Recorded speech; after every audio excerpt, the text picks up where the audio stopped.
Hi, I'm Doug the Bee Guy, and welcome to the 4-way mating nucleus series. In this episode, we're going to prepare the 4-way mating nucleus and install a package of bees. Let's get started. Hi, I'm Doug the Bee Guy, and this is Ossie, our beautiful kitty, who's in almost all the videos. See if you can find him in all the videos. He's usually crying or going around my feet or in the shot somewhere. So hopefully you'll be able to hear me today. We got about a 30-mile-an-hour north wind today.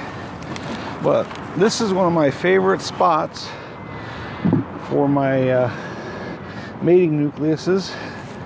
It's on a stump that I cut down, and it's a tree that I cut down in the middle of my apiary. And I put them right here. And I kind of have them all around the outsides of my apiary in different spots out of the way. So what we're going to do right now is just fill this back up with the old comb from last year and get them ready for putting in the bees. We were supposed to put the bees in today, but it's just a little too cold, too windy. You can do it in weather like this, but tomorrow's going to be a little bit nicer, and so I thought I would just wait one more day. And then there's Oss, our kitty, who wants to be the center of attention. So,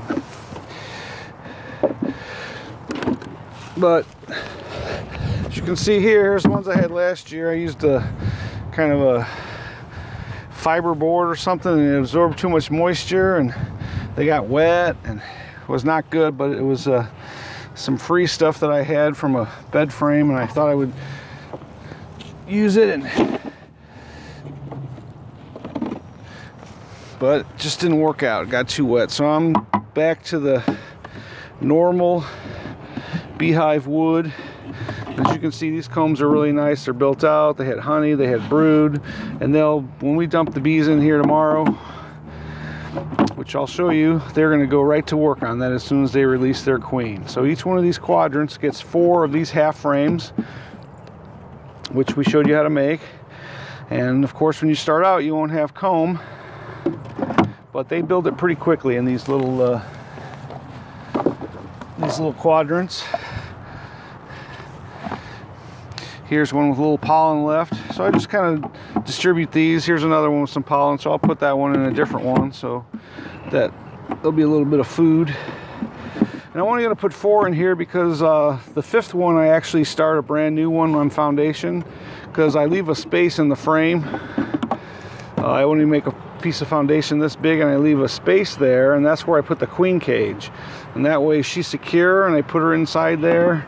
She's not sticking up. There's not a lot of room in this thing to have frames apart or anything because it's kind of tight. So that seemed like the best way to introduce the queen. It's worked for me in the last few years. So, and some of these had some dead bees and stuff in them. I got as many as I could out, but they'll clean them out. They're going to be happy that there's comb here, and it smells like a beehive. There's lots of propolis. So just getting everything ready so that tomorrow I can just dump the bees in. And I've got to make some canvas tops for these, which I'll show you. I've gotten rid of, I used to use the wood, which I showed in that previous video where I wrote everything on it, but now I use canvas. It seems to be a little easier. You can just peel the canvas back, cover the one you're not looking at, look at the other one, uncover that one, and then if you want to write notes, you can use a little index card or right on the top of the beehive. There's a bee from one of my other hives trying to check things out. And here's what happens if you don't, if you forget to put a frame in. One of these I had 4 in because I got busy last year as always, and they just made their own. They made their own comb. You could actually cut this and secure it to one of these with some rubber bands, and that would work also. Here's a good demonstration. I guess the question I get asked a lot, beginning beekeepers, you know, what should you do with a comb like that that's moldy? And the bees will clean that right off. That's just a surface mold. It's from too much moisture being in there. Most likely one of the frames had a lot of dead bees on it, so there was a lot of moisture from the decaying bees. But within less than 24 hours, they'll clean that all up. You can pull that out, and it would look just like a brand new frame. If you want, if you like, I have 4 or 5 of them, maybe you can separate them and not put them all in the same hive so that the hive doesn't have to do that much work. But either way, if you don't have as many as I do, then you just put them all in one and they'll clean them. And but they love having this extra propolis and stuff like that because it smells like a beehive, and that's what they're looking for. When you dump them in here, you know, their queen's not going to be released. It's basically like you're making a swarm, and the more you can make this smell and look like a beehive that they're happy with, the better off you are and the more likely they'll stay. I've never had actually a group of them leave because I put feed on them right away, and there's enough comb, and there's usually a viable queen that she hasn't been released yet, but she's there. But what I've had is some of the bees move from this one to that one because they can sense when a queen has been mated and the pheromones are stronger. So sometimes you'll have to rearrange them because they'll go to the one that they think is a better queen. And so in a few days you might have to go in here and take a frame of bees out of this one and put it over here, or shake some because they have tried to equalize. And sometimes they just will not accept that queen no matter what, and it's probably because she wasn't mated properly, and we just don't know that. But they do, because they can smell it. Here's another moldy one, and put this one in here. I don't think I gave this one a moldy one. You can see the bees are already interested. They smell all the leftover honey. They've pretty much pulled it all out. Here was some crystallized honey that they pulled off, and here's the side that I got as many of those as I could, banging it on the ground, and they're dried up. So, but the bees will be able to pull those guys right out and clean them up.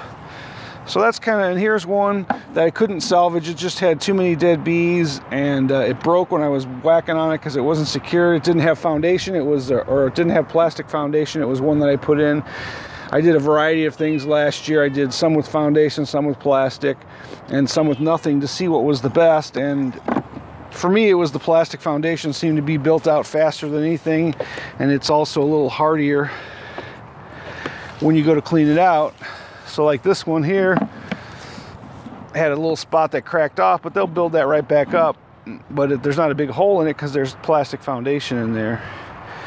So we got, oh, it looks like we have enough. We have 4 in each one. Here's one that just had foundation. You can see they didn't even attach it to the sides there. They will, but see, it's a little flimsier, and that's what happened when you start banging on it. That other one came loose.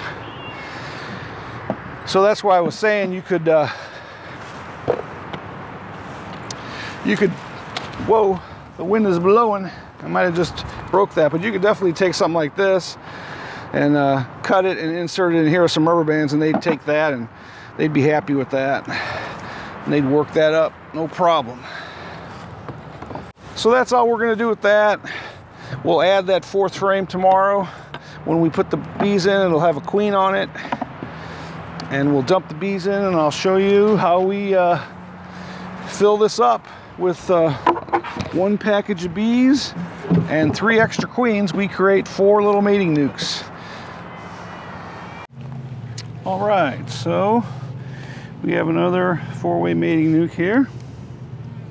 First thing we're going to do is take out the corks on the candy side for all these queens.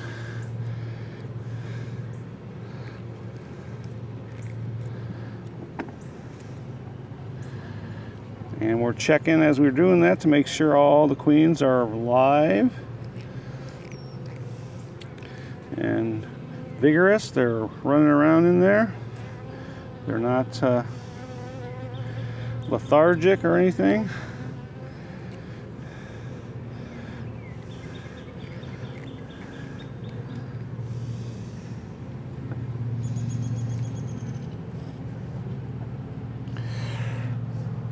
Okay.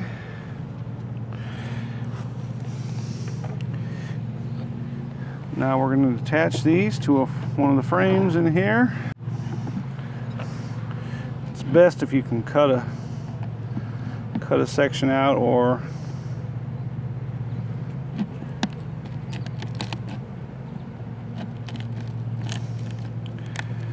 have a brand new frame that hasn't been drawn out yet. There we go. Remember, you want to put the candy side up in case one of these attendant bees dies or something. They can still get down in there, and the queen can still get out.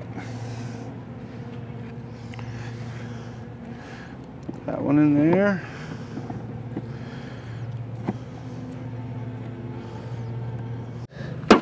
Tap our package down.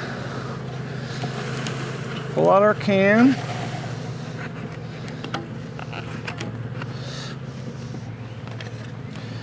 Put our board back on. And then we're going to get this queen out of here. And remember, we're not going to use her in this one. I mean, you could, but I try to use a different one. And now we're going to shake the bees in.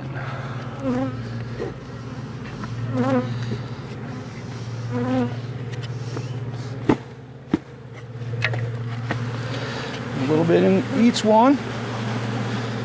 Down in that hole. And just keep going around.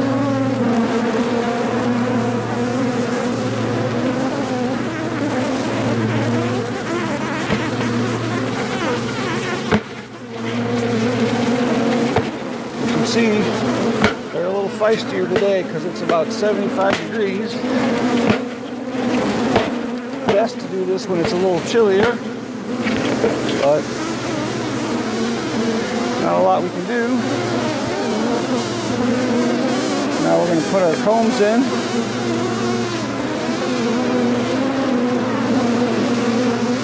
This time I had the queens already in there. Last time I put the queens in on this frame, but you can see that they calmed down pretty quickly as soon as they realized that there was a queen down there, even though it wasn't necessarily the one that they were used to.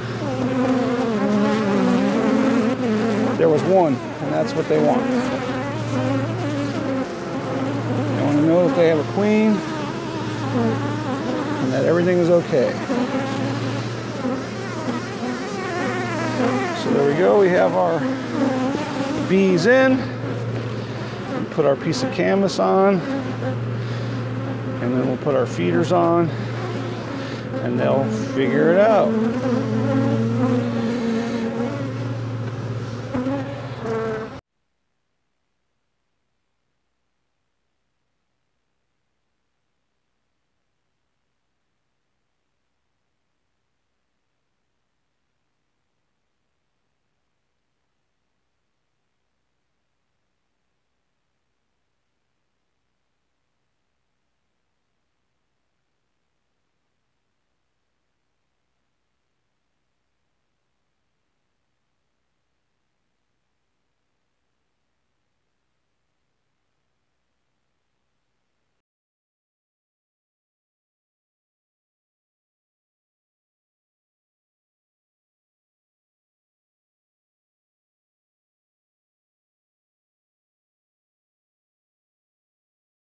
Well, if you'd like to become a better beekeeper, consider subscribing.